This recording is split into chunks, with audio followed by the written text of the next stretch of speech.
We are going down a very slippery slope where we are beginning to celebrate weakness and losing more than we do strength and winning. I'm not going to call him she because he wants to call himself she. Of course he does. Not a she. He's a he. How can you be a leader if you can't even say what a woman is? Who's going to follow you? Who's going to take your lead? I changed my mind on a few things with COVID because the science changed. I think that was, everyone slightly lost their mind. And people will say, well, you're banging on about freedom. Where were you for the freedom of people to espouse views you didn't agree with on COVID? And it's a tricky one when a lot of people are dying. But of course, the whole point of fighting for freedom is sometimes a lot of people die for freedom. Have you always had this thick skin? Yeah, I think my only real talent is thick skin. Is it part of you that thrives on conflict, Piers? Absolutely. Love it. Why? Because it's fun. It's going to piss off all the right people so gloriously. And who are the right people to piss off, Piers? Wokies. Wokies are the world's most ludicrous people now.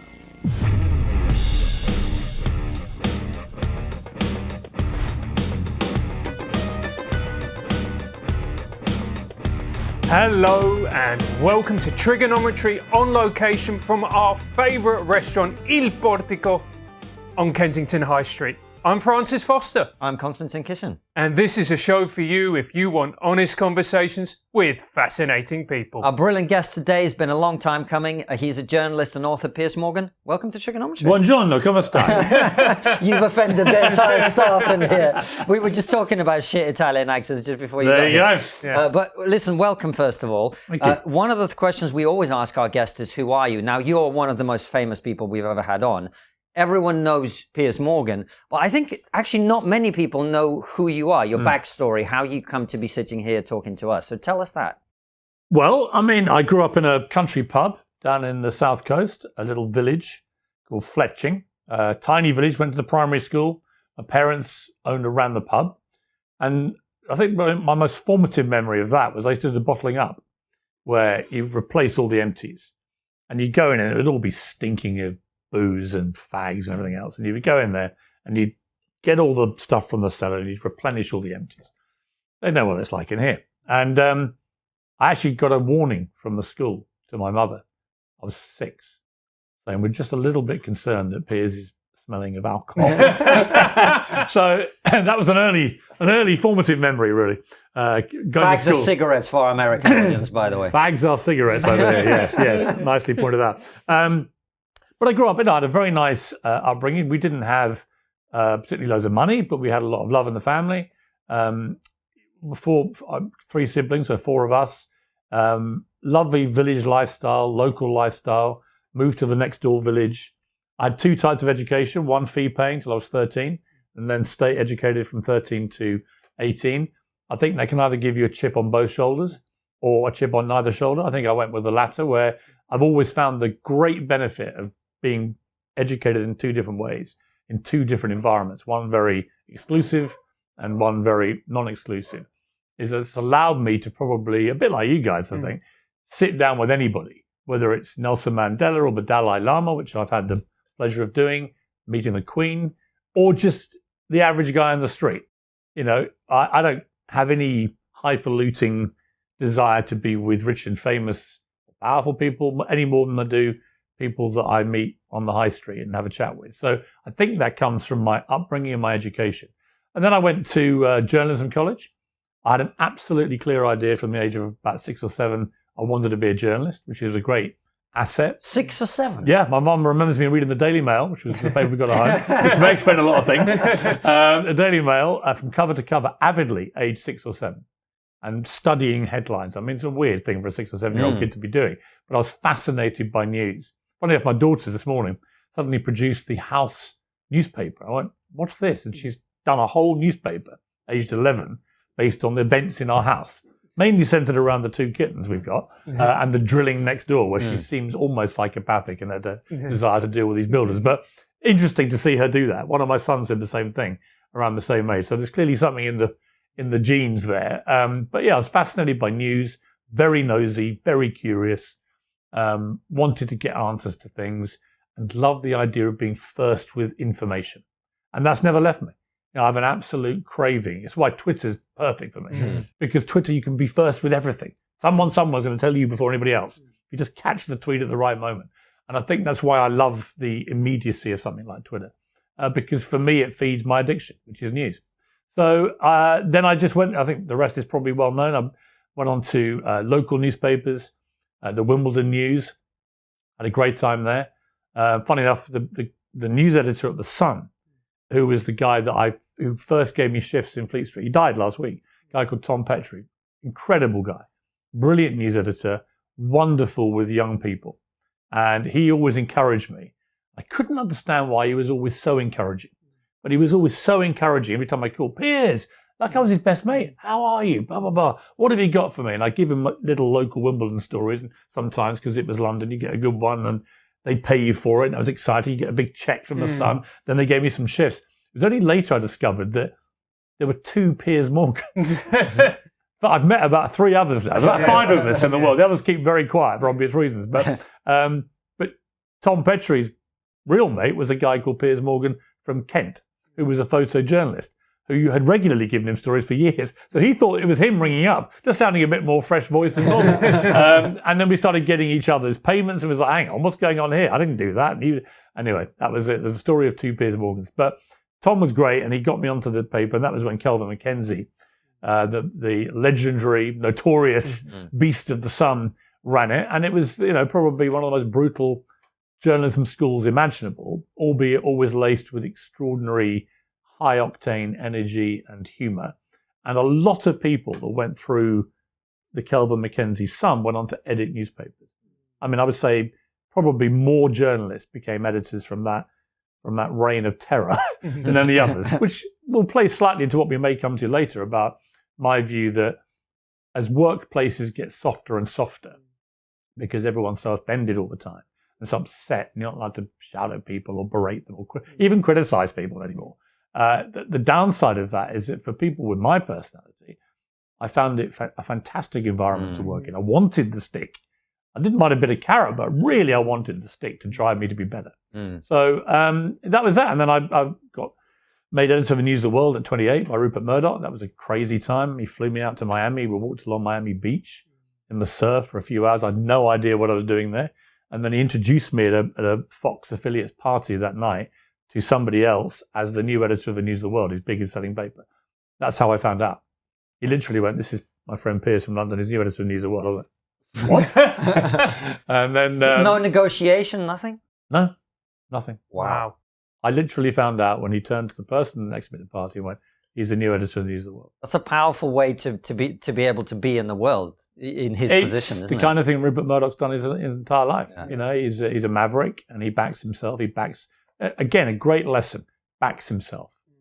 He once said to me that he'd gone against his gut instinct 3 times, each time it had gone wrong. And he said, the trouble with that is, if you go with your gut instinct, you've only got yourself to blame if you're wrong. When it's not your gut instinct, it's somebody else's, and it goes against your gut, and it's wrong, then you want to blame other people. Different mentality. And that was great. And then I defected to the Daily Mirror, had nearly 10 great years there, and then got fired in pretty big circumstances. The Iraq photos scandal, as some people put it. And then I went into television. Simon Cowell took me out over here, actually, at the Belvedere in Holland Park. And he said he was thinking of launching a new talent show. And did I want to be on it? And interestingly, it was Britain's Got Talent he was thinking about, but it wasn't called that. It was going to be called Paul O'Grady's Got Talent. Little secret for you. Paul O'Grady was the biggest star at ITV at the time, along with Simon. And they wanted to call it Paul O'Grady's Got Talent. And all the acts would be in the audience. And we did a pilot. And it was me, Simon, and Fern Britton, of all people, who used to be on This Morning. And we did this pilot, fantastically successful. And it was all about to be greenlit. My comeback was assured. Primetime TV, 2 fingers to the world who'd been reveling in my downfall. And Paul O'Grady fell out with ITV. Told them to go stuff themselves. Defected to Channel 4. Project died. End of comeback before it even started. And then I got a text 6 weeks later from Simon saying, I've sold the Got Talent format to NBC in America. And they've repackaged it as America's Got Talent, which immediately to me went, what a great idea. And I can't be on it because of American Idol, he said. So I'm trying to think, who do I know is arrogant, obnoxious, and vile enough to step into my shoes? And your name has obviously immediately sprung to mind. And 3 weeks later, I was on the set of the Paramount movie lot on Melrose in Los Angeles. I'd rented an Aston Martin just for the sheer hell of it, so I could drive my Aston Martin through the famous Melrose gates of the Paramount movie lot. And I drove through these famous old movie backdrops thinking, what am I doing here? How has this happened? I got to a trailer next to David Hasselhoff's, who was one of the judges. And that was that. Show went to #1. I then did Celebrity Apprentice with Donald Trump. I had the first series of it. I won it. That's how I got to know Trump, who then became President of the United States, of course. And then I replaced Larry King at CNN for nearly 4 years. Had a great time doing that.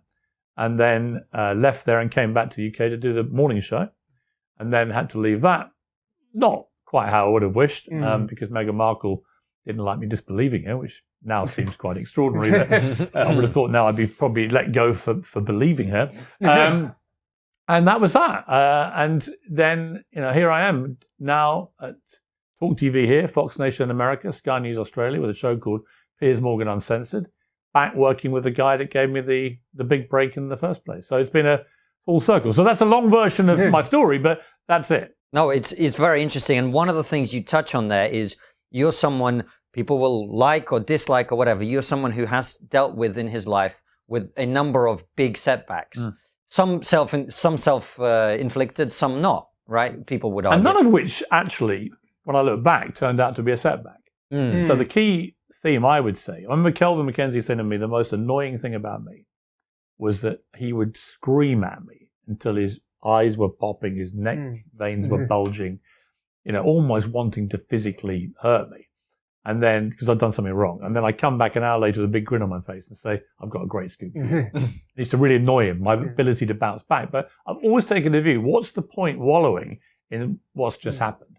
And even more so, change the narrative, right? If you've had a setback or a negative in any part of your life, then change the narrative. No one really cares. After about a week, even if you're involved in the biggest story in the country, take Gary Lineker, right?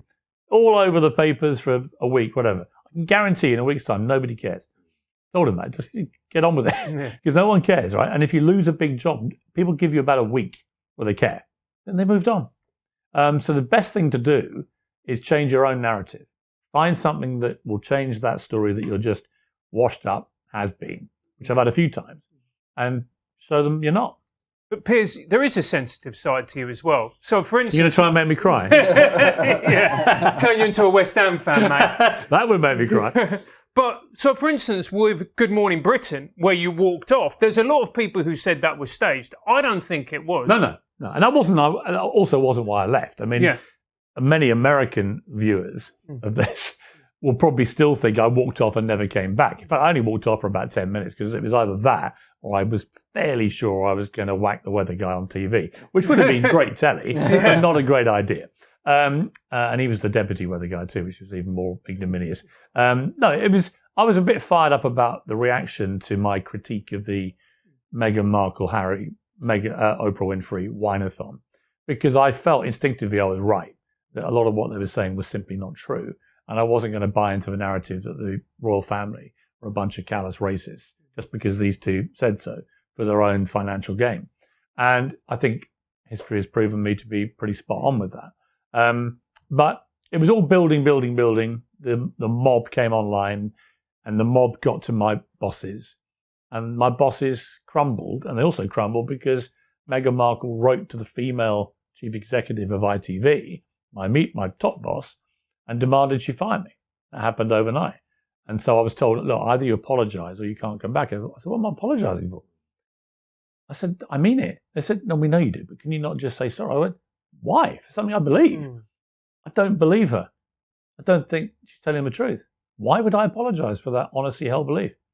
I thought, we're living in a democracy, aren't we? I don't have to believe people, do I?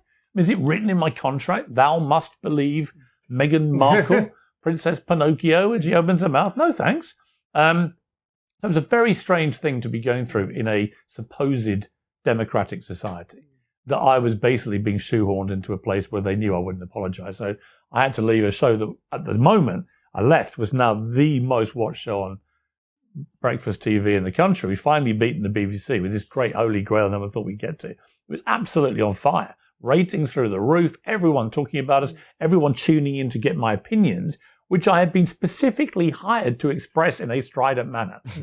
Literally. When they launched me on Good Morning Britain, they used Sympathy for the Devil by the Rolling Stones as my comeback music. Because I'd done a week's trial, which went chaotically well. And then when I came back, the people of Britain were told basically the devil was coming back because of my opinions. And yet for having those opinions honestly held, that in the end became the reason I had to leave. And so how much of what you do is actually calculated? How much of it is you thinking, right, I can say something in a more provocative fashion, which I know will get a bigger reaction? And how much is what you say, what you would just say to your friends? No, I'd say I'm exactly the same on air as I am in the pub with my mates. I'm the same. I can be just as obnoxious. I can be just as offensive sometimes, depending on their viewpoint.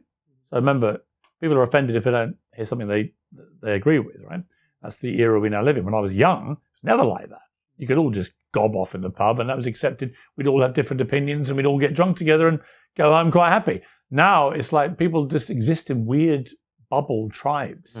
They only really want to hear the same views that they believe they have. But as I always say to them, how do you expect to evolve or change your views or adapt or move with facts if you're so intransigently stuck in your tribe? Makes no sense to me.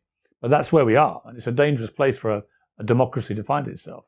How do we get here, Piers? Because you mentioned the Meghan Markle thing as well. And it's just like everything is racist now. And that's not to say that there aren't racist people. I'm someone who's a first-generation immigrant. I know there are racist people in this country, but I don't remember a time when, office air conditioning was sexist and this was racist. And every it's ridiculous. How did this happen? Well, the most ridiculous example I can give you wasn't actually me, although I was accused of being racist for disbelieving Meghan Markle's truth, which was a lie, which seemed to be preposterous. And obviously my critique of her had nothing to do with her skin colour and everything to do with the fact she was telling a bunch of whoppers about the royal family and causing them enormous damage. But the worst thing was Sharon Osbourne, who was at the time co-hosting a show called The Talk on CBS. Had been for 10 years, very successful. And I'd been on The Talk many times. And she tweeted that I was entitled to my opinion. She didn't say she agreed with it, just that I was entitled to my opinion. And she was then set up on her show. So Cheryl Underwood, who was one of the black hosts of The Talk, basically played the race card in an incredibly unpleasant manner, deliberately, to try and gotcha Sharon. And basically made out that she accused her of supporting somebody who'd said racist things. So Sharon kept saying, what are you talking about? What did he say that was racist? And she couldn't answer. What did he say that was racist? He said racist things. And eventually went, well, he may not have said racist things, but, he's thinking, In other words, if I didn't believe Meghan Markle, who's from a biracial couple, white father, black mother, if I didn't believe her, it had to be because I was racist. And it was an extraordinary thing. Sharon then lost her job over this because she reacted so angrily to the suggestion that I was a racist and therefore she was supporting a racist. None of that was true. And so to your point, that's where we are. How did that happen? How did we get here, in your opinion? Because you would have seen this in your lifetime. I've seen it in my lifetime. Identity politics is the biggest problem, mixed with a society that now values and celebrates victimhood and weakness and losing over previous generations who valued higher strength, winning, resilience, and all those things. That's what's happened. So you now see a ridiculous situation with the gymnast Simone Biles, who in the Olympics pulls out of the team competition, and she's obviously the star talent for the Americans, and the Russians end up winning it because she's, having anxiety issues, makes a dramatic recovery 3 days later to take part in the individual, comes third, and she normally wins all the goals, comes third. And really, it's because she's just slightly lost her powers. She's just not as good as she was. That's the real problem. And she knew it. She tumbled a couple of times in the team competition, and it freaked her out that she isn't as good as she used to be, in my opinion. But she turned the whole thing into a mental health thing. This was all about mental health, all about her brave anxiety, facing down her brave issues like anxiety and so on. And everyone celebrated her. She was cover of every magazine for coming third and for bottling it in the team competition and letting her teammates down so they lost and then recovering in time to take part in her own thing. And I looked at all this. I went, well, we've all got nuts. How can she be celebrated more for losing and coming third and falling over and letting down her teammates than she did when she won all the golds? And it's funny, Michael Johnson, the brilliant 200 and 400 meter runner, he pipes up on Twitter at me, has a go at me for suggesting that winning bronze is not somehow the greatest thing of all time. I went, if it's so great, how come your Twitter name is MJ Gold? And in your Twitter bio, all you mention are your gold medals. Mm-hmm. And there was a silence, right? Because of course he doesn't celebrate losing. That's why he's Michael Johnson. Think Usain Bolt has a bronze medal dangling on his toilet wall? Of course he doesn't, right? So we've moved away now from what I think is important in life, which is that you understand that the more you work, the harder you put in, the more you get back. And actually winning's a good thing in life, in all aspects of life, whether it's relationships or, work or friendships, whatever it is, or sport, anything. Winning is not a bad thing. It's a good thing. Competition is a good thing. Being able to lose and get back up and think, that sucked. I don't want that to happen again. Alex Ferguson at Manchester United used to say to his players when they lost a big title race, don't ever forget how you're feeling right now. And don't feel that again. He didn't go, well done, lads, you lost. You lost to Arsenal. Let's all go partying. It's party time. Let's celebrate losing and being a bunch of losers. No, that's not how he got to be the most successful coach in history. But we are going down a very slippery slope where we are beginning to celebrate weakness and losing more than we do strength and winning. And that's part of the problem. So the relationship to all the racism and sexism and your transphobia, all that kind of stuff that goes on now about everything, is because people they want to identify as part of these tribes. They want to be part of the trans activist tribe, which means anyone who says anything about any issue involving trans people is immediately a transphobe. If you raise any concern at all. So if a male rapist puts his hand up, and as he did in Scotland, and says, I'm now a woman, so I want to be in a woman's prison so I can attack other women and get an easier time than I would in a men's prison, everyone goes, absolutely right and proper that you should be in a women's prison. Until we all go, hang on, this is completely insane. And the woman who was behind it, Nicola Sturgeon, First Minister of Scotland, has to lose her job, and then he gets put right back where he belongs in a male prison. And I'm not going to call him she because he wants to call himself she. Of course he does. He's not a she. He's a he. He's a male rapist who raped women with his penis. It's ridiculous. So that's where the madness goes if you're not very careful. And lost in all this are people on the trans side, for example. I know some trans people who feel that they're just being made laughingstocks by this debate. They feel that the woke efforts to try and protect them have the complete opposite effect. That actually they make trans people look ridiculous. Well, we've interviewed a bunch of people like that, trans people on our show, to talk about this very thing.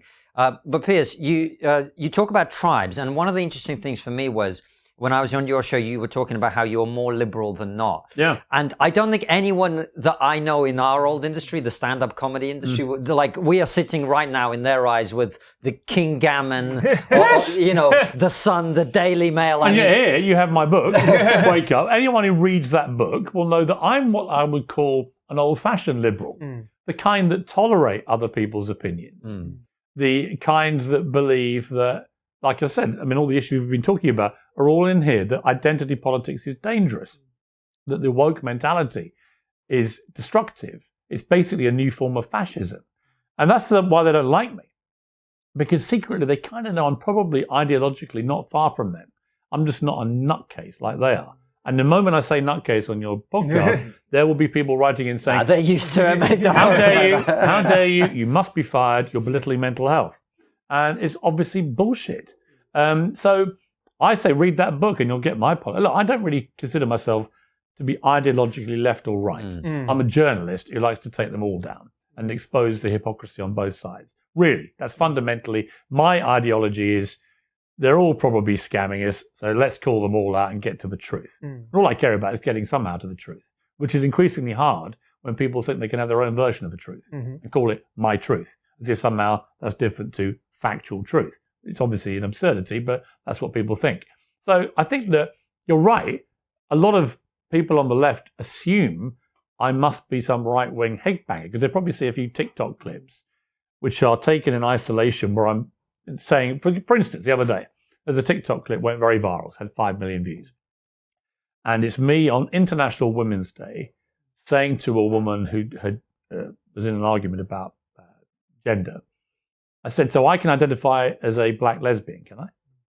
And she said, well, that's ridiculous. I went, well, no, it's not, is it? It's the logical extension of what you've just said about gender should be limitless. Now, in the whole context of the whole conversation, everyone could see what I'm getting at. If all you've seen is a TikTok clip of me saying, I'm Piers Morgan and I'm a black lesbian, you're like, there he goes again, a right-wing lunatic. Look at that gammon, belittling black people, racist, belittling gay people, homophobic. Of course, there's none of those things. I'm simply saying if you have limitless gender, if you can basically put your hand up and say you can be whatever you want, if you just identify as it, that's what happens. And if people don't believe me, look at the Scottish rapist who literally took it to the worst possible degree and got away with it.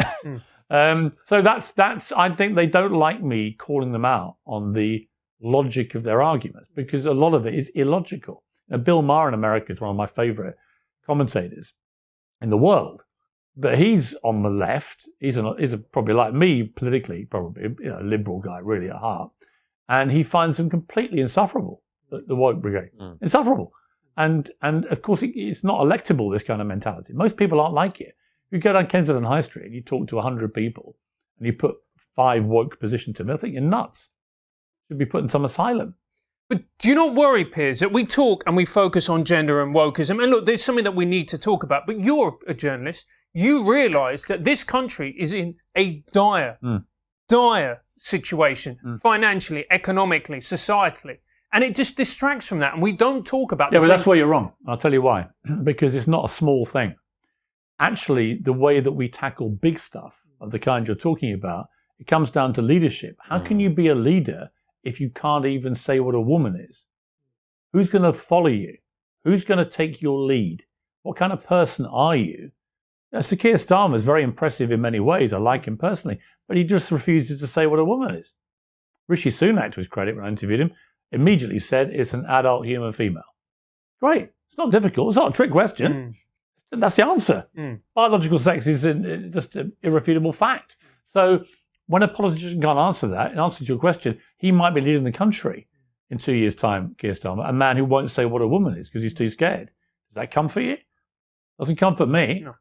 So I don't think these are small things. I think the battle for freedom of speech, we saw it with Gary Lineker again recently, the battle for someone's right to have an opinion, the battle to save what I call old-fashioned debate, the battle against this woke fascist mentality that you will agree with us or you will be destroyed, J.K. Rowling, must be destroyed at all costs, the author of political correctness.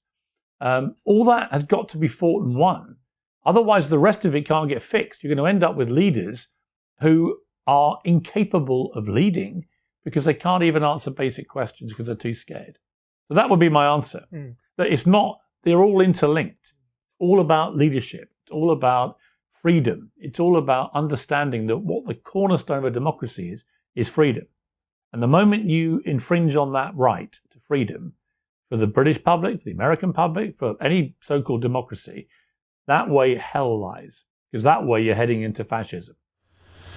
Hey, Konstantin, do you like being healthy? Of course, in my country we judge man's health by his ability to wrestle bear. Turns out in London wrestle bear has very different meaning. We've all had a night that's got out of hand. We will speak no more of this. This secret will be buried with my ancestors. Well, if you want to stay healthy, and not feel like you need to be buried with Konstantin's ancestors, then you need to try AG1. AG1 is simple and easy way to get all nutrients you need. Each serving contains 75 high-quality vitamins, minerals and whole food sourced ingredients. One scoop and you feel like a real man. We used it on our America tour where we were constantly on the move, living out of a bag and working every day. AG1 meant we felt great, looked great, and we avoided getting sick. One scoop a day meant we knew we had all the vitamins and minerals needed for the day. We had hugely successful trip. It is very economical and I felt strong enough to wrestle American bear, which we all know is grotesquely weak compared to great Russian bear. If you're looking for a simpler and cost-effective supplement routine, AG1 is giving you a free 1-year supply of vitamin D and 5 travel packs with your first purchase. Go to athleticgreens.com/trigonometry. That's athleticgreens.com/trigonometry. Check it out and become real men like me. Do you think, Piers, as well, part of the problem is, so in the days of Blair or Thatcher, they had to liaise with the tabloid press in order to create a good story, in order to create positive headlines. But now politicians seem more and more to be at the behest of Twitter. And Twitter is its own world, and a politician can be plunged into its Twitter storm for saying something which we all know to be true. 20% of the public are on Twitter in the UK and the US, about 20%. Of the 20%, 80% of the noise is made by 10% of the 20%. And it tends to skew to the extremities of the debate, on right and left. More left than right, actually. So you can get an impression of all this stuff being sort of sanctioned by the majority. Of course, it's not. That's why Twitter gets everything wrong. You know, Twitter assumed Jeremy Corbyn would be Prime Minister, assumed Hillary Clinton would become President, assumed Donald Trump would be completely wiped out in 2016. It assumed Brexit would never happen. You know, it just makes all these assumptions based on the 80% of the 10% of the 20% screaming away that that's what's going to happen. But it's not what 80% of the public, you don't even know what they think. You haven't asked them. They're not on Twitter. They're not howling away all day. Now, I love Twitter as an information source and as a source of stirring up debates because I'm in the debate business. And if you ask me what my job is, it's to create debate on television, in columns, on Twitter. It all feeds into debating for me. I like a good argument, always have done. And I have a real problem with people who can't argue without throwing their toys out the pram in a way that is ludicrous, where they just want to cancel you for having an opinion. I think it's pathetic. But yeah, to me, the fundamental cornerstones of these things all come back to the basic principles of a democracy, which is free speech, freedom of expression, freedom.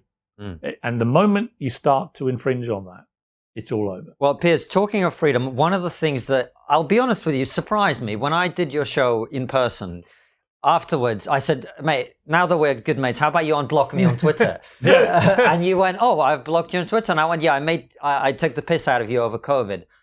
And that's when you surprised me because you went, yeah, I deserved it. Yeah.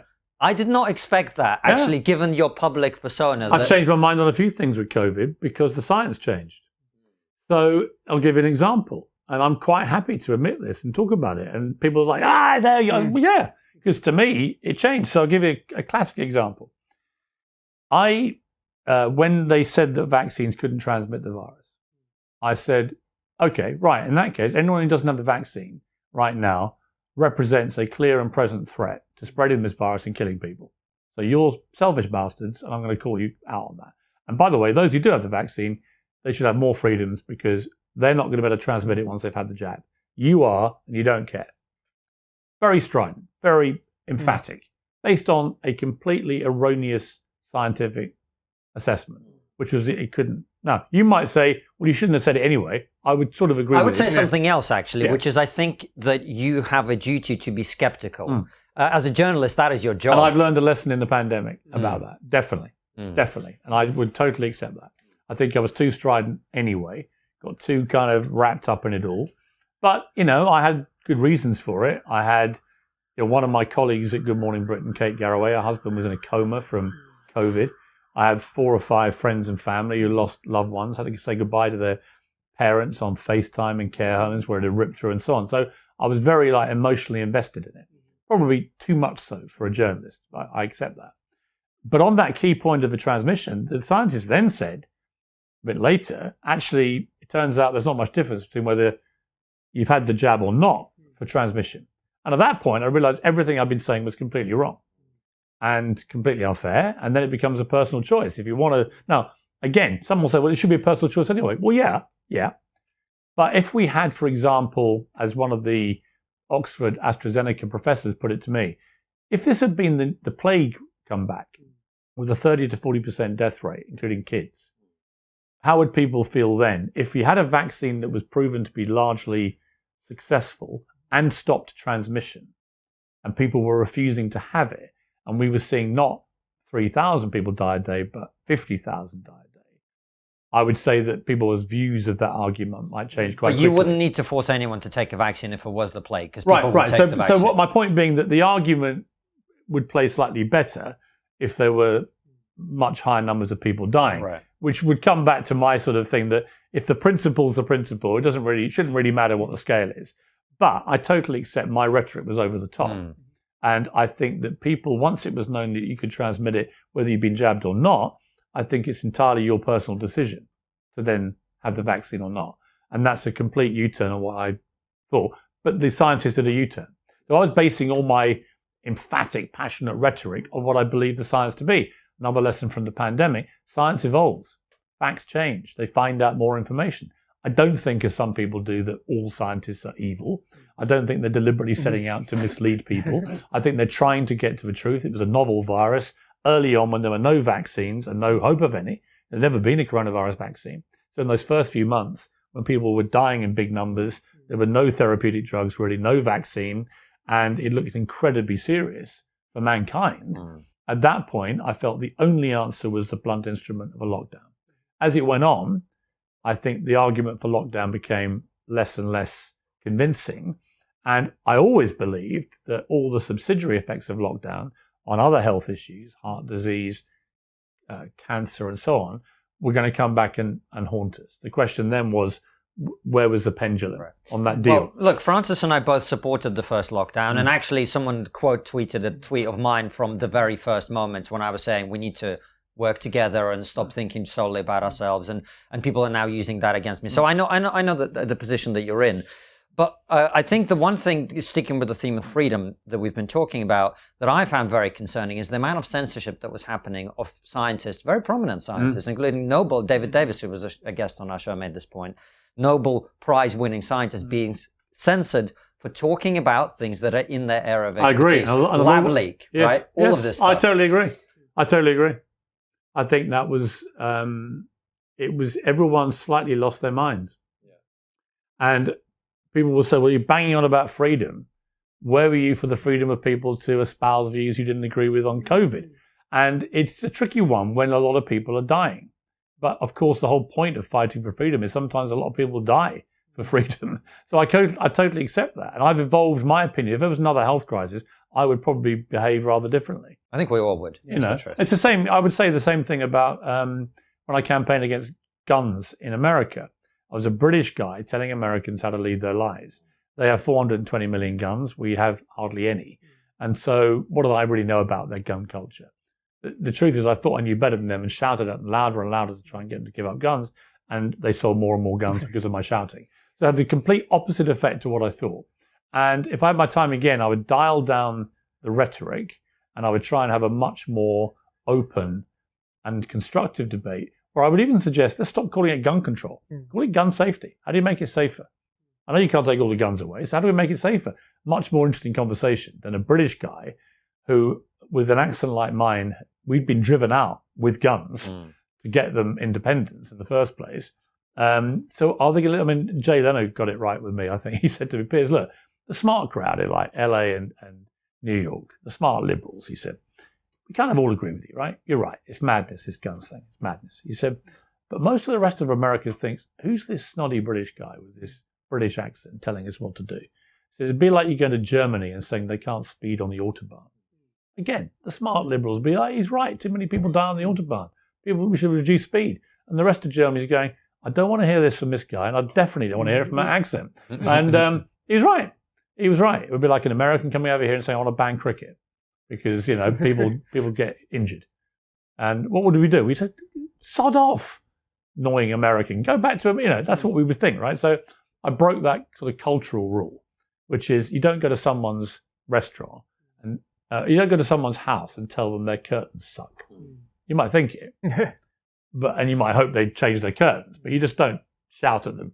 Your curtains are disgusting because it's their curtain. So I think that I've learned definitely through that. I've learned through the pandemic that if the primary function of a journalist is to be skeptical of everything and to be open to all opinions, I would qualify it slightly. There were a lot of demented anti-vaxxers, right, who are completely, implacably opposed to all vaccines, who were peddling utter lies about the vaccines. And so I make no apology for taking them head on. They were really the people I was targeting. But when I look back at some of my tweets around the issue of vaccine transmission, I made a presumption the science was always going to stay the same. And when it changed, I was made to look stupid and dictatorial and freedom bashing and all the things that I hate. And that was a wake-up call. Wake up, Piers. But Piers, moving on. So you started in newspapers and you saw the absolute beasts that were the tabloid newspapers at the time. They were so powerful. The reality is... They were great. Yeah. Just for the record, the British tabloid press is the most vibrant, dynamic press in the world. And from all parts, the Mirror, I edited the Mirror was left-wing, News of the World was right-wing, I did both. And I will always defend the British tabloid press here. So you can call them a beast. I call them a wondrous entity. Flawed, not perfect, but wow, did people in this country have to be concerned about the press holding their feet to the fire. And that's what you need in a democracy. I agree with you, but the reality is that press is no longer anywhere near as powerful. I think it was last year, a couple of years ago, The Sun declared £62 million losses, which for a paper like The Sun is and was unheard of. So where are we moving now? And well, we're moving online. I mean, there's no doubt. My kids are in their 20s. They don't read print newspapers. They read everything online. But they do read newspapers online. So I think there's going to be a migration, a bit like in the music industry. How long that takes, I'm not entirely sure. But you can see the graphs on all the circulations have all been steadily falling. Mirror sold 2.5 million a day when I was editing it back in the 2000s, early 2000s. And now it's probably, I don't know, a tenth of that. So there's no question of the way the graph is going. But there's also no question that the digital readership of all the papers is rising pretty fast too.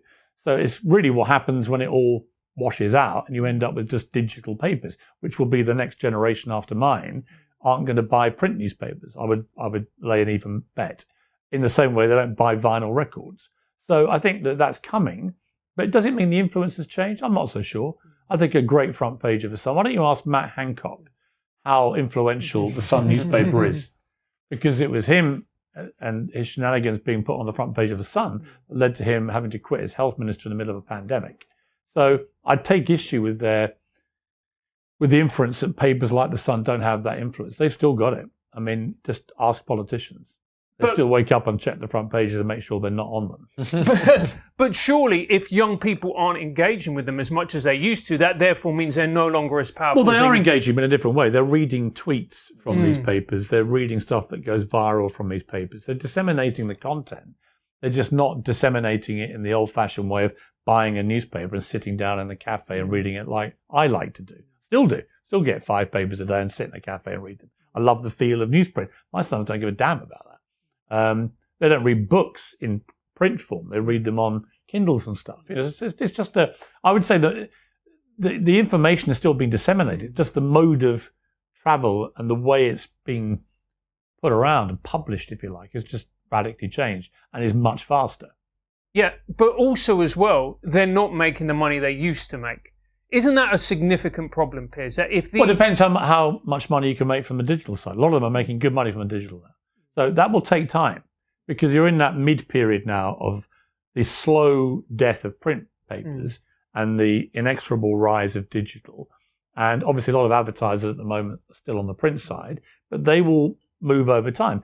15, 20 years' time, I'd be amazed if there are any national print newspapers whose print sales are still much of a force. I'd just be amazed, just based on numbers of my kids and their mates that don't read print newspapers. So that clock is ticking. think it's ticked longer than people may have feared, actually. And can you make a lot of money out of digital papers? Absolutely, you can. Absolutely. So I don't share the doom-laden view. I think everyone thought about records. Stop selling records. It all gets streamed. We're going to make the same money. They all make a lot of money. No one should worry about the record industry. Piers, and sticking with the theme of journalism, one of the things that occurs to me is you are someone who has dealt with very powerful newspaper proprietors in a very direct way. And everyone has got an opinion about why Rupert Murdoch does what he does. What drives these people who want to own a newspaper or a media empire? What do they want? Well, I think in Rupert Murdoch's case, he likes being at the centre of things. He always has done. That's why he likes owning newspapers, television stations, movie companies, book publishing houses. He's just one of the world's great media figures. And in my opinion, the best, certainly that I've ever worked with or for. There's something about having somebody at the top of a company where it's their train set. As I discovered, when you go for a company like ITV, which has a lot of engine drivers, but they're all dependent on their next standing up in front of shareholders, and they can be bullied by Meghan Markle into getting rid of presenters of hot TV shows. That doesn't happen under someone like Rupert Murdoch, because he wouldn't even take the call from Meghan Markle. So I think that there's a power that comes if you work in that environment. And I owe him an awful lot. You'll never get me saying a bad word about What have you learned Rupert. from him? That he's an unbelievable maverick, that he backs himself, absolutely backs himself, to the extent that he has the most extraordinary vision for things. Sky News here, Sky Sports, revolutionised the way sport was covered. When Sky bought the Premier League, what an absolute game changer for football in this country. Why is the Premier League the best in the world? Rupert Murdoch. I mean, bottom line, doesn't get the credit he deserves, but it was. You never see that in the profiles of Rupert. You'll see all the devil stuff. I did it myself as a devil on the front page of the Mirror when he was trying to buy Manchester United. We did him up in pointy ears and horns and said Red Devil. Well, the only person in Britain who thinks Rupert Murdoch should own Manchester United raised their right index finger, and he was going like that. I think he quite admired the work, because I was the rival editor, and it would have been a nightmare if they'd bought Manchester United, because the Sun would have got all the exclusives. So I think, I just think he's driven, from my estimation, Rupert was driven and still is just by news. He loves news. He loves being at the centre of what's happening, knowing what's happening. And he loves the vibrant and dynamic reporting of that, commentary on that. That's what I think gets him up in the morning. He just can't wait, like me, to find out what's going on and what are people thinking and who's doing what and who's going to run the country. And it's all intoxicating to him, which it is to me. Well, this is one of the things Francis and I wanted to ask you both is what still you're very famous, you've got tons of money, I assume. Little nod of the head. I can even afford a meal in here. Why do you do what you do? You could be on a beach somewhere for the rest of your life. Well, I don't do it for money. And I like to value myself correctly, but that's a different argument. I don't do it for money. I do it because I like being at the centre of things too. I love it. Like I said, I'm a news junkie. So for me, waking up, I wake up at 5 o'clock in the morning normally, and the first thing I do, get Twitter, what's going on? What have I missed? What have I missed? When I'm on holiday, the nightmare, my wife will tell you that I'm one of these people that if I get cut off from information, I become a twitching wreck. If she just lets me do my thing and just every hour check what's happening, I'm very relaxed. I can have a nice holiday. But you cut me off from that supply chain of stuff happening, I'm a nightmare. But isn't there a part of you when there's a Twitter storm or everything explodes in the zeitgeist and you get pilloried as, the enemy of the people, whatever they want to call it? It's funny. Is it funny to you? Is Twitter it not? storms are hilarious. Absolutely hilarious. A bunch of geeks in their mum's dungeon screaming abuse at you is hilarious. Okay, but when the Meghan Markle thing... Twitter storms last about 36 hours. Yeah. They haven't got the energy, these people. These young wokies, they haven't got the energy or commitment to stuff. I can wage feuds with people for 20 years with great passion. They give it 36 hours and they moved on to somebody else. They haven't got the energy or commitment. But when people are calling you racist, for example, that has got to hurt. Well, it's just dumb. But I'm in a good position now. I've got nearly 8.5 million Twitter followers, 2 million Instagram followers. I've got a pretty powerful platform. I've got a show that airs every day in the UK, Australia and America. right? I can create a lot of noise back if I want to. And I don't hesitate. And that's one of the good things about Twitter. They can tell me with their 40 followers, you're a racist. And I can reply to 8.5 million people, no, I'm not. You're the problem.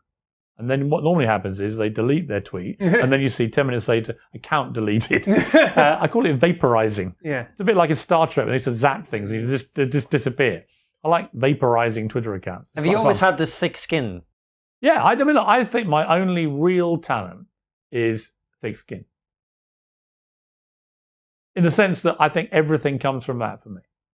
My ability to soak up crap and just let it wash off me is an ability I've realized over time not a lot of people have to the extent that I have it.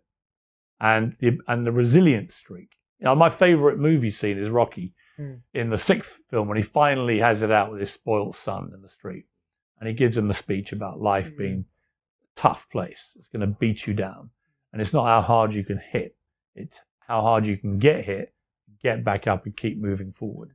And that's how winning is done. I love that speech because that to me is my view of life.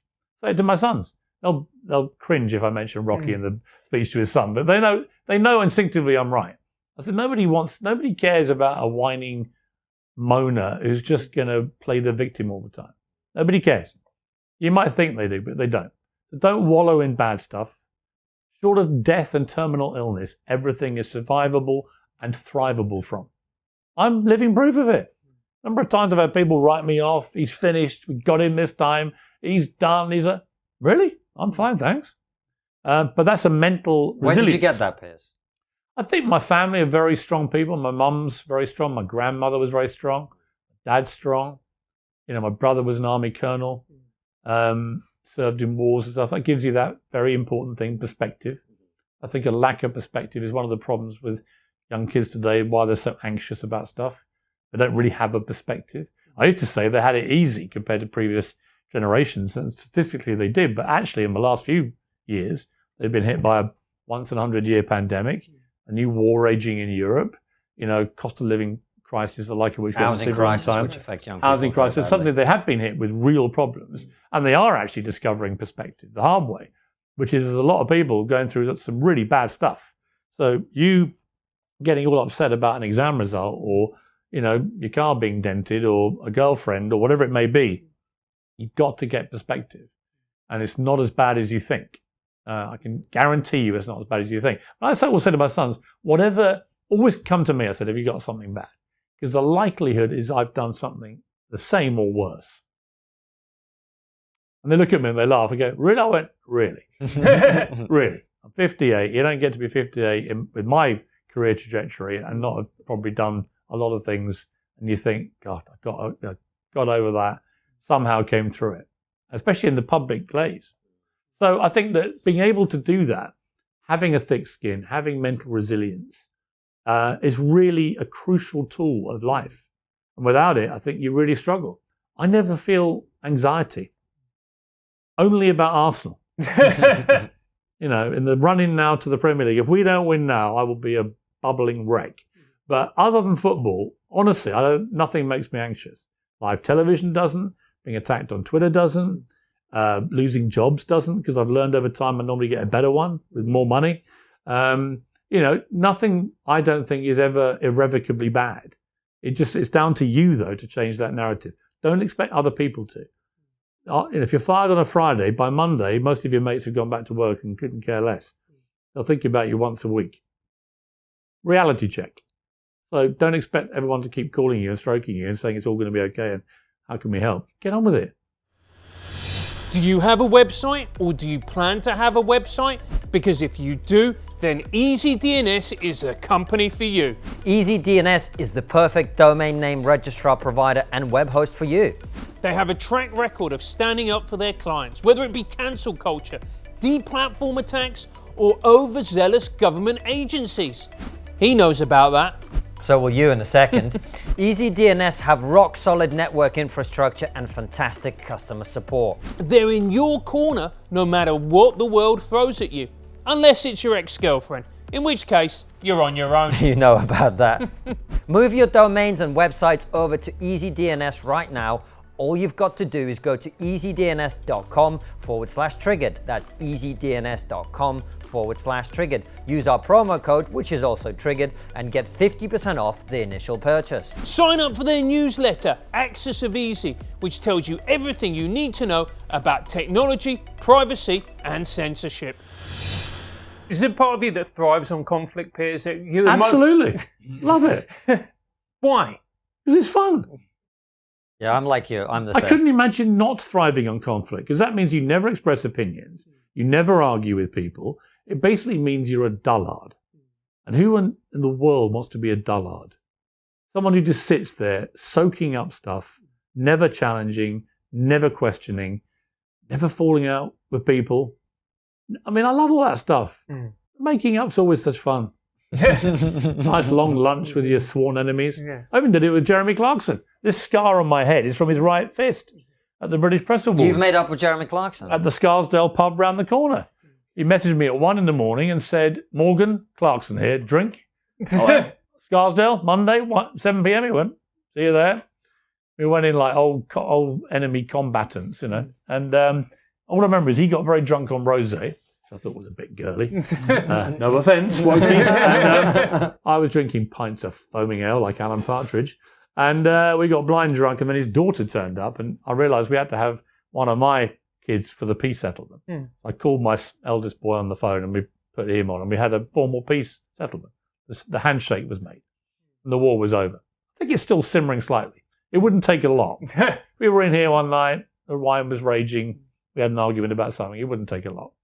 The old scar would start twitching, and I'd be like, my army brother was like, you didn't hit him back, it's pathetic, what's the matter with you? Any regrets, Piers, when you look back at the career? I'm Edith Piaf to my veins. What's the point? Regret is such a waste of energy. What's the point? You can't do anything about it. What I mean about changing the narrative, you're much better off expending energy on changing your narrative. Doing something which stops people looking back on something that's gone wrong for you. That is a key part of my resilience, of my thick skin. It's like I sit there and everyone else is going, oh God, you know, whatever. And I'm sitting there thinking, what's next? What can I do? What can I do? And to be able to get to where you want to get to, you've got to have a fresh head. And I always say to people, when you get fired from a job or whatever, or you're involved in some scandal, whatever it may be, go and clear your head. Just take 4 or 5 months and clear your head. Go to a beach. Go and get fit. Go and do yoga, whatever you want to do. Clear your head. Turn your phone off. Don't get engaged. Don't spend every minute of the day fretting over what your next move is going to be. If you've got a clear head, you'll start being offered some interesting things. You'll make the right call because you've got a clear head. And then when you're ready to go again, you're full of energy and you're fit and you're ready to go. That's been my experience. And then you can hit the ground running. Whereas if you wallow in what's happened and think how unfair it all is, nobody gives a shit. Honestly, outside of your family and closest friends, nobody cares. I'm not sitting there at home when I've been fired or whatever with people going, poor old Piers Morgan. They're like, great, we got him this time. Jump on his grave, stamp on his head. And I know that. I'm laughing because I think I'm going to have the last laugh on you lot. Is that it? Because I'm like that. I'm like, yes, I'm going to show you. Yes. And it's going to be so satisfying when I do. It's going to piss off all the right people so gloriously. And who are the right people to piss off, Piers? Wokies. Wokies are the world's most ludicrous people now because they've become the very thing they profess to hate most. They become fascists and they can't even see it. And so they want to cancel everything. They want to shame everything. They want to destroy everything. They want everyone to think the same, act the same, have the same beliefs, have the same values, enjoy the same films, enjoy the same rewritten books, enjoy the same statues, celebrate the same parts of history. That's called fascism. Literally what fascists do to a country. That would have been here if people hadn't fought for freedom in the way that they did. And those people gave their lives so that we could not only express opinions, but so that we would listen to people whose opinions we completely disagree with, and we would go, you know what, you're entitled to your opinion. And we seem to have lost that more and more. We have lost that. And yet 90% of the public that I talk to, maybe more, think it's terrible that we've lost that. Where's their voice? Actually, it's probably people like me fighting that fight for them.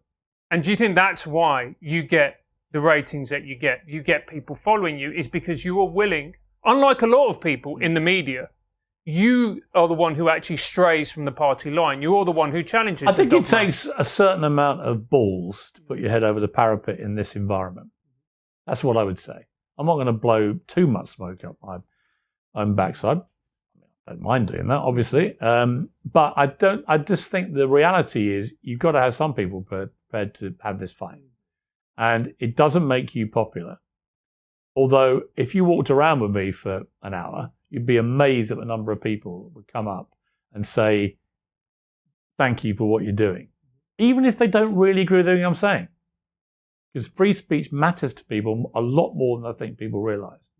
And Piers, another thing that might surprise people, given the public perception of you in certain circles, as you rightly say, actually, the Twitter circles, is everyone I've spoken to and every time I've done your show, the people who work for you, they really like you. Really? Yeah, they do. Well, don't tell anybody that. There's almost like a sycophantic feel to some extent. It's brand damaging. And I've done your show on ITV, I've done your show on TalkTV. That theme seems to be constant, and we know people who used to work for you way back when, and no one has a bad word to say about you, unlike out there in the media where everyone has a bad word to say. Yeah, but it's interesting, isn't it? Because a lot of the journalists will base their perception of what they think the public think of me based on Twitter, which is full of lunatics. Whereas again, if you walk around with me, I never get any crap in the street at all from anybody, whether I'm in New York, LA, Sydney, London, Scotland. It's universal. Normally, people laugh, they smile when they see me, and we have a laugh, right? And it's not because they agree with everything I say at all. In fact, quite the opposite sometimes. They just like the way I say it, and they like the fact to have the balls to say it, to say what I think. And that has really resonated with people. I don't get any problem at all when I walk around. Nothing. I can remember one person after the Meghan Markle debacle. I was out with my daughter walking in the park and one of my sons. And I was literally mobbed by about 6 or 7 people, different groups of people coming over who wanted to show their support. I had a crazy period after that. And then this woman came up, who was obviously a Guardian reader. She had this sort of pinched face, vegan-looking head, tight helmet, too tight really, it was sort of cramming her cranium in. And she just came up and she said, "You're all revolting people." And my daughter, who was like 9 or 10, just went, "Does that include me?" And that was funny, but it was, but that literally I can count on one hand. Yeah, I mean, it just doesn't happen. It's a Twitter thing. And then the mainstream media assume, because Twitter's blowing up at me all the time, that's what the public think. But they don't. Not in my experience. I mean, maybe they all do and they just lie to my face, but that's not the British way. So I think that Twitter is a fantastic tool, but it also skews a lot of things. Like I said, it makes people assume all sorts of things are going to happen, which never happen. And it also creates an atmosphere around high-profile people, which often bears no relation to the truth. J.K. Rowling is hated on Twitter, but I bet you 90% of the British public probably agree with her. More well, certainly agree, probably more, yeah. And they look at what happened with the rapist in Scotland, and they think, well, that's exactly what she was talking about. Exactly. That's it, right there. That's why she's right. And yet, for expressing her opinions and turning up at an event 2 doors down, the windows of this place got bashed in. Which I know you've covered on your... Well, we had James on the show to talk about it, yeah. Really outrageous. Outrageous. And to me, the hub of those particular types of opinions seems to be the BBC. Now, where do you think the BBC goes from here? Because it's very simple. I actually think what they should do is have a license fee for the BBC News and Current Affairs and all the things that come off that. And if you want to pay it, it's voluntary, like it is for Amazon, Netflix, all the rest of it. But if you want to get pretty unparalleled news coverage, largely done, I think, in an impartial way, albeit by a lot of people who often in their own lives are not remotely impartial. So there's a slight bias which comes from the fact, I always joke you could shoot a harpoon around the BBC newsroom and not hit a Conservative. But I do think that most of their output is pretty down the line. But I would take News and Current Affairs and charge a subscription for that. And everything else, just make it completely commercial. Right? Sport, entertainment, why shouldn't it be? I mean, they all express opinions all day long on Match of the Day, for example. The idea Gary Lineker, a football presenter, can't express an opinion. And the current rules are so vague about non-news people was Laura Koonsberg or Hugh Edwards, the main news people at BBC, of course they can't express news opinions. Gary Lineker, standing up as he would see it for refugees.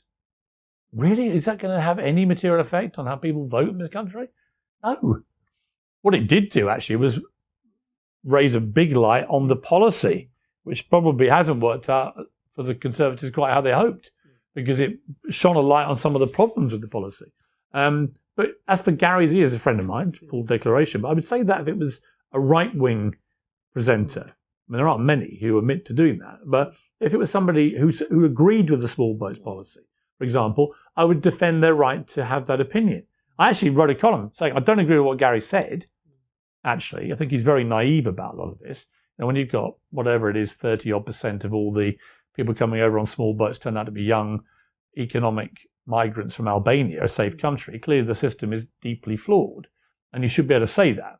And so a lot of the woke left refuse to accept even that demonstrable fact, which I think is ridiculous. But in Gary's case, obviously, he shouldn't have compared it to 30s Germany. I just have a rule of thumb: just try and leave Hitler and the Nazis out of it. Pick Your general another comparisons, dictator. just anybody. Yeah. And then you get ludicrous thing when people start comparing him to Putin, and you're like, well, what's the difference? But so I think it was all a bit crazy. But at the heart of it is free speech, and I think that the BBC's problem really is the license fee is anachronistic. My son's not going to pay a license fee. They're just not. Piers, before we wrap up and ask you a final question, another friend of yours, or maybe former friend of yours, looks like he's going to run again. Donald. Yeah. Big Donald. Oh, he's running here. What do you think about that? Is that going to be a good thing for America? A good thing for the I'm world? hearing the same stuff I heard in 2015, that he hasn't got a cat and hell's chance of winning. Absolutely, he's got a chance of winning. If he wins the Republican nomination, and that's probably going to be the toughest challenge he has, I would say that cyclically, are people going to want another 4 years of Joe Biden, given how old he already seems? And doddery, let's be unkind for a moment, but he is doddery. Mm-hmm. He's 80, he'll be 82 at the election, 86 at the end of his next term if he runs again. I don't think people will vote for that over someone like Trump, who's never had a drink in his life, never had a cigarette, and never had a drug. So for mid-70s, he's unbelievably full of energy. I mean, not crazy compared to Biden. So I think he would beat Biden, actually, this time. And all he's got to do is get the nomination. But I don't think he can get the nomination. I think Republicans are going to veer to someone like Governor Ron DeSantis in Florida. I think. But with Trump, everything's unpredictable. And when is it going to be a good thing for the world? Well, look, with Trump, I always felt if you took away all the rhetoric and the tweeting. If you took away all the things that make Donald Trump Donald Trump. If you take all the things that come out of his mouth, which make him very electable, as we saw. Yeah. You take, remember, 10 million more people voted for him second time around than first. So if it took 4 years to look at him and like what they saw in America, right? He still got beaten, but he had the second highest number of votes in history, second time, right? So we've got to get these things into perspective. And I spent a lot of time in Middle America doing crime documentaries in Alabama and Arkansas and all these places, Miami and Dallas, and you get a very different view of Trump when you're down there to the one you get in New York and LA. And I always say that. So I wouldn't put it past him. He's got a lot of legal stuff going on, and who knows where that all goes. But I've not seen a real smoking gun yet with him, which could, I think, bring him down or prevent him becoming potentially. I mean, look, can you imagine if he won again, the inauguration speech? The gloating that would go on. It would be literally insufferable. But he could do it. He could. I'd never bet against him. One thing I've learned with Trump, he's got extraordinary charisma. And I don't say that necessarily as a great compliment. You've had very malevolent political leaders who've had extraordinary charisma. I don't want to mention him, but Hitler would be one, right? I thought you were going to say Jeremy Corbyn. Well, he didn't have charisma, but you have malevolent dictators like Hitler and others Mussolini, they've all got great charisma, and that enables them to inspire a big following. Trump has that. He's not as malevolent, certainly, as those two were, but he can be quite malevolent in some of the things he does. But it's often with him more the way he says stuff than what his actual policies are. His actual policies, if you simply took him on policy, they were quite popular with people. Control your borders, lower taxes, be America first. I mean, if you don't think most Americans go along with all that, they do. So I think that his problem is what comes out of his mouth and what comes off his fingers. That's been the problem with him. So I think it's everything to play for.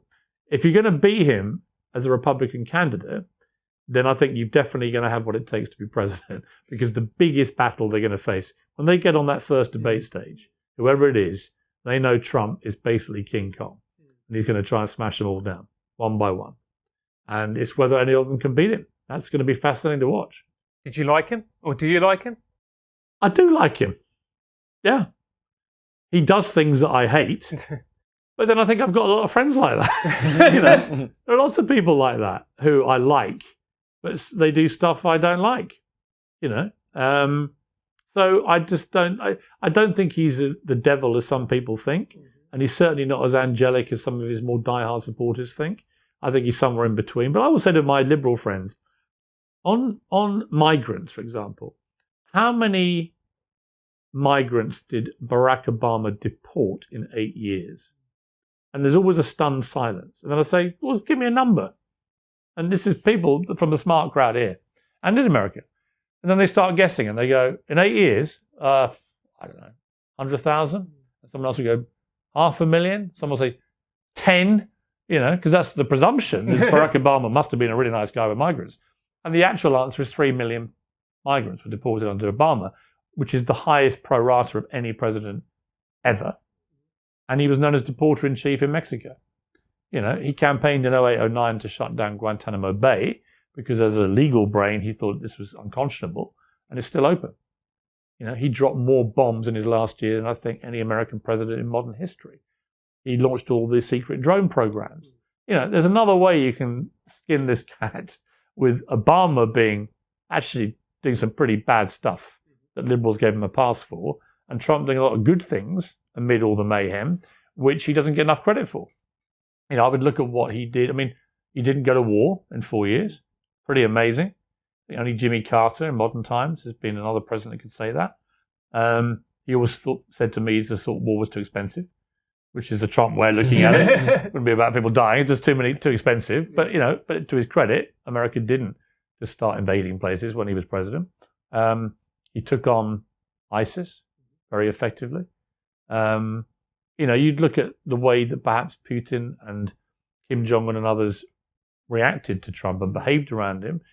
It's an interesting point. Would Putin have invaded Ukraine if Trump had been president? I'm not sure about the answer to that question.